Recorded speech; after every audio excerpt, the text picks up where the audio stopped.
حزب اللہ کو.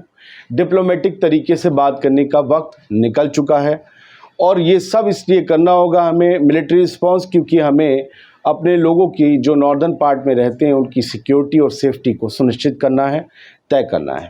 یوو گیلنٹ نے یہ ساری باتیں امریکہ کو بتائیں، یعنی امریکہ کے جو U S envoy Amos Houston پہنچے تھے تیل ابیب. انہیں یہ مان لیجئے کہ بائیڈن کے پہلے صلاح کاروں میں سے ہیں، پہلی لائن کے، اور یہ بس جو کہہ دیں گے وہ ہونا چاہیے، لیکن ان سے جو کہا جاتا ہے وہ بھی ہوتا ہے، دوسرا سامنے والا جو کہتا ہے سیدھا جواب دیتا ہے. تو سیدھی سی بات ہے، حزب اللہ کے ساتھ اسرائیل کی جنگ کے بادل پہلے سے ہمیشہ سے کچھ زیادہ ہی گہرے آج کی تاریخ میں ہیں. حزب اللہ بھی لگاتار مان نہیں رہا ہے، حزب اللہ بھی لگاتار حملے کر رہا ہے اسرائیلی قبضے والے علاقوں میں. اور یہ المایدین کی خبر بتاتی ہے آج کی کہ بھئی حزب اللہ نے آئی او ایف وہیکلز کو پچھلے کچھ گھنٹوں میں اسرائیلی فورس کے وہیکلز کو، ملٹری وہیکلز کو پھوڑا ہے، ان پر حملہ کیا ہے ATGM سے، اور سپورٹ یونٹ جو ان کی تھی اسرائیلی فورس کی اسے رامیا علاقے میں ہٹ کیا ہے. کچھ سولجرز کے گھائل ہونے کے یا بڑی تعداد میں زخمی ہونے کی خبر تو ہے ہی ہے، ایک آدھ کے مارے جانے کا وہ دعویٰ کر رہے ہیں، حالانکہ اسرائیلی فورسز اس سے ڈینائی کرتی ہیں. لیکن یہ جو تصویر آپ دیکھ رہے ہیں المایدین کی اس میں، یہ RF جیمر ہے اسرائیلی ڈیفنس فورس کا. RF جیمر یہ جو ریڈ کلر کا ہو رکھا ہے، اس کو جا کر بڑی شائستگی کے ساتھ جو ہے حزب اللہ کے ڈرون نے نشانہ بنایا ہے. ویڈیو سامنے آیا ہے، لیکن ہر چیز ہم نہیں دکھا سکتے، آپ کو پتہ ہی ہے کیا ہو سکتا ہے. 97 سویلین ڈیفنس اسکواڈز ان نارتھ ری ایکوپڈ. ہو کیا رہا ہے حزب اللہ کے ان حملوں سے؟ وہ اگلی خبر جو جوش نیوز سنڈیکیٹ ہے، بہت بڑی توپ ٹائپ کی چیز ہے اسرائیل کی. انہوں نے بتایا ہے کہ 97 سویلین ڈیفنس اسکواڈز کو، 97 لوگوں کو نہیں، سویلین ڈیفنس اسکواڈز کو نارتھ میں ری ایکوپڈ کیا گیا ہے، نئے ہتھیار دیے گئے ہیں. اس کی تصویر سر یہ ان کی نیچے ہے.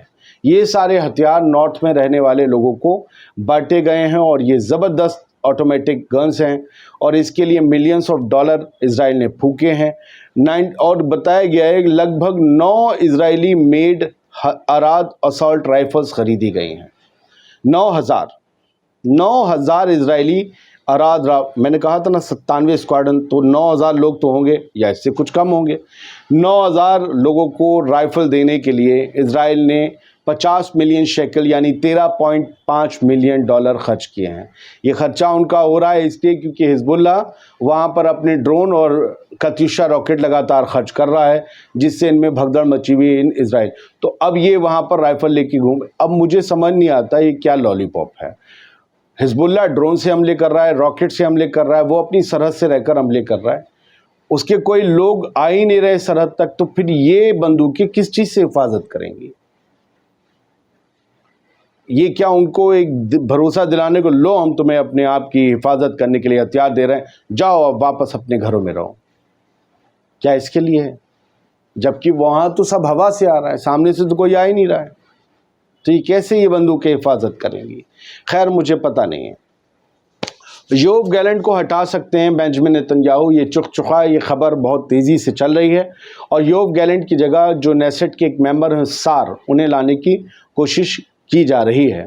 المایدین کی خبر یہ بتاتی ہے کہ یوو گیلنٹ کو لے کر نتنیاہو بفرے ہوئے ہیں، کیونکہ یوو گیلنٹ سیدھے تیار نہیں ہو رہے ہیں حزب اللہ پر حملہ کرنے کے لیے. وہیں ان کے مقابلے جو سار ہیں، جنہیں نتنیاہو لانا چاہتے ہیں ڈیفنس منسٹر کی کرسی پر، وہ سار جو ہیں وہ کچھ زیادہ ہی اگریسو ہیں، اور وہ فوراً فیصلہ لے سکتے ہیں حزب اللہ پر حملے کا یا ساؤتھ لیبنان پر حملے کا. یوو گیلنٹ بہت گڑت اور جو ہے کیلکولیشنز لگا رہے ہیں کہ نقصان کیا ہوگا، موٹا پتلا سب دیکھ رہے ہیں. کوالیفیکیشنز ٹو مینیج اے وار جو ہیں ان کے پاس ہیں، اس لیے وہ سمجھنا چاہ رہے ہیں کہ ہم جو غزہ میں 12 مہینے سے الجھے ہوئے ہیں، وہ حماس جن کے پاس حزب اللہ کے مقابلے آدھے ہتھیار بھی نہیں ہیں، جب ہم انہیں مات نہیں دے پا رہے ہیں تو ہم حزب اللہ سے کیسے نپٹیں گے؟ سرنگیں اور انڈر گراؤنڈ ساری چیزیں جو ہیں فیسلٹیز تو ان کے پاس بھی ہیں. تو یہ کہہ رہے ہیں کہ کہیں ایسا نہ ہو کہ جو بلبلا ہمارا چھید ہو گیا وہ پورا پھٹ جائے. یوو گیلنٹ اس جنگ سے بچنا چاہتا ہے. حالانکہ وہ جانتا ہے کہ بات چیت کے ذریعے حل نہیں نکلے گا، لیکن بینجمن نیتن اب یوو گیلنٹ کو، کیونکہ یوو گیلنٹ بار بار کہہ رہا ہے کہ ڈیل کر لو ڈیل کر لو ڈیل کر لو، حماس سے نقصان ہو رہا ہے، اور بینجمن نیتن کو صرف جنگ جنگ جنگ پڑی ہوئی ہے۔ اس کی وجہ کیا ہے؟ دسیوں بار بتا چکا ہوں، جیل سے بچنا ہے۔ خیر، یائر لپڈ اسرائیل کے پورو پردھان منتری ہیں، سابق وزیر اعظم، یہ واشنگٹن گئے تھے، امریکہ دورے پر گئے تھے، اور ان کی ملاقات کس سے ہوئی؟ امریکہ کے نیشنل سیکیورٹی ایڈوائزر سے۔ جیسے یہاں اجیت ڈوبل ہیں، وہاں اب یو ایس کے نیشنل سیکیورٹی ایڈوائزر کا مرتبہ دنیا بھر کے تمام نیشنل سیکیورٹی ایڈوائزر سے اوپر ہے، یا اس کی طاقت سمجھیے۔ اس سے ملاقات کی یائر لپڈ نے، اسرائیل کے سابق وزیر اعظم نے، تو انہوں نے یہ بتایا کہ کرٹیکل سچویشن ہے، اور اس کرٹیکل سچویشن سے نپٹنے کے لیے کرٹیکل نیڈ ہے اس وقت کہ ڈیل ہو جائے، ہوسٹیج ڈیل اور سیز فائر ڈیل ہو جائے۔ ساتھ ہی ہمیں حزب اللہ سے بھی نپٹنا پڑے گا، ہمیں اپنے کیپٹیوز جو ہیں، ہمیں اپنے ہوسٹیجز فلسطینین ریزسٹنس سے چھڑانے پڑیں گے۔ اور اس ملاقات کے ساتھ یو ایس کے نیشنل سیکیورٹی ایڈوائزر جیک سولیون کے ملاقات کے ساتھ یائر لیپڈ نے یہ کہا کہ ہمارے 60,000 لوگ، there are about 60,000 citizens in Israel who have not lived in their homes in the north for almost a year۔ لگ بھگ ایک سال سے ہمارے اسرائیل کے 60,000 ناگرک، 60,000 باشندے، شہری اپنے گھروں میں نہیں رہ پا رہے ہیں، جن کے گھر نارتھ میں ہیں، کیونکہ حزب اللہ کے روز ڈرون میزائل حملے ہوتے ہیں، جس سے انہیں اپنی جانوں کی پرواہ جو ہے ستاتی ہے، جس کی وجہ سے انہوں نے اپنے گھروں کو چھوڑ دیا ہے۔ ہمیں نہ صرف غزہ بلکہ لبنان کا بھی علاج نکالنا ہوگا، جنگ کرنی ہے یا نہیں، اس پر بہت سنجیدگی سے سوچنا ہوگا۔ تو لیپڈ وہاں پہنچے ہیں۔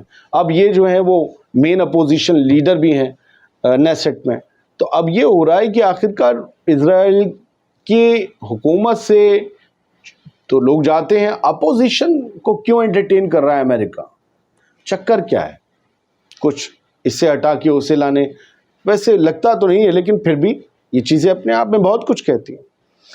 Unsanctioned Israeli leaflets order Lebanon residents to evacuate. ایک ڈرون گیا، الجزیرہ کی خبر ہے، نارتھ اسرائیلی علاقوں کی طرف سے، اور اس نے وہاں پرچے گرائے ساؤتھ لیبنان میں۔ یہ پہلی بار ہوا پچھلے 11 مہینے سے زیادہ کی جنگ کے دوران غزہ میں کتنے بار پرچے گرے، لیکن تبھی سے جب سے حزب اللہ ان کے ساتھ ہے، حزب اللہ کے کنٹرول والے ساؤتھ لیبنان کے علاقوں میں کوئی پرچہ نہیں گرا۔ پہلی بار اسرائیلی ڈرون سے پرچے گرا کر ساؤتھ لیبنان میں رہنے والے لیبنانیوں سے کہا گیا کہ اب اپنے گھر چھوڑ کر یہاں سے چلے جاؤ، آپ کی زندگی محفوظ رہے گی، جیسے بم گرانے سے پہلے غزہ میں ہوتا تھا۔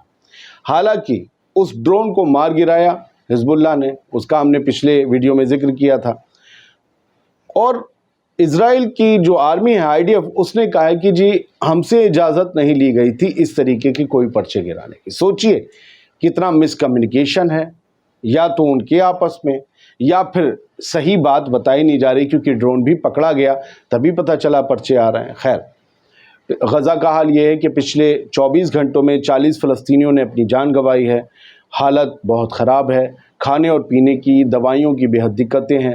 لگاتار ہو رہی بمباری کے بیچ کھانا، راشن، دوائیاں پہنچانے میں لگے سول ڈیفنس یا باقی NGOs کے لوگ جو ہیں، سول ڈیفنس تو خیر بچا رہے ہیں لوگوں کو، NGOs کے لوگ بھی ہیں، انہیں دقتیں آ رہی ہیں، وہ موومنٹ نہیں کر پا رہے ہیں۔